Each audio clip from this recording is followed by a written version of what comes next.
কল্পনা করুন তো, একটা হীরা যার জন্য রাজারা যুদ্ধ করেছে, সাম্রাজ্য ধ্বংস হয়েছে, আর অসংখ্য মানুষের মৃত্যু হয়েছে।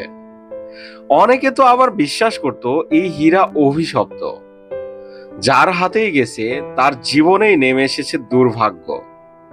আর সেই হীরার নাম কোহিনূর। আজকের ভিডিওতে আমরা জানবো পৃথিবীর সবচেয়ে রহস্যময় ডায়মন্ডের ভয়ঙ্কর ইতিহাস। চলুন জেনে নেওয়া যাক। কোহিনূর শব্দের অর্থ হলো মাউন্টেন অফ লাইট বা আলোর পাহাড়। ধারণা করা হয় প্রায় ৮০০ বছর আগে ভারতের গোয়ালকন্দ অঞ্চলের একটি মাইন থেকে এই হীরাটি পাওয়া যায়।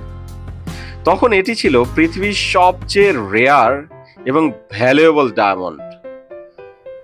শুরুতে এই ডায়মন্ড ছিল ভারতীয় রাজাদের দখলে, কিন্তু সেই সময় রাজ্য দখল আর যুদ্ধ খুবই সাধারণ ব্যাপার ছিল।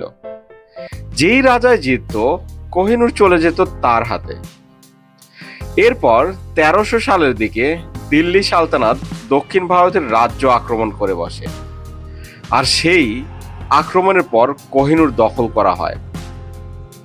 তারপর কয়েক শত বছর ধরে এই ডায়মন্ড এক রুলারের হাত থেকে আরেক রুলারের হাতে ঘুরতে থাকে। পরে এটি চলে যায় মোগল এম্পায়ারদের কাছে।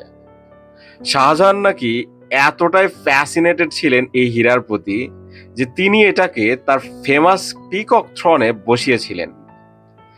কিন্তু কোহিনূরের ইতিহাসের সবচেয়ে ড্রামাটিক ঘটনাটা ঘটে ১৭৩৯ সালে। সেই সময় পারস্যের ভয়ঙ্কর রুলার নাদির শাহ ভারত আক্রমণ করে বসেন।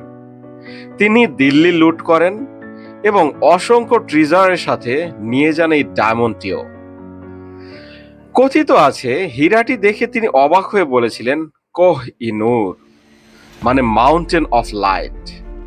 সেখান থেকে ডায়মন্ডের নাম হয়ে যায় কোহিনূর। কিন্তু এখান থেকে শুরু হয় কার্সের গল্প।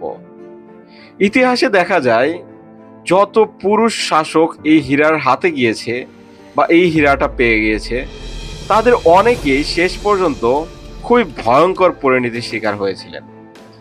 কেউ থ্রোন হারিয়েছেন, কেউ রাজত্ব হারিয়েছেন, আবার কেউ নিহত হয়েছেন খুবই ব্রুটাল ভাবে।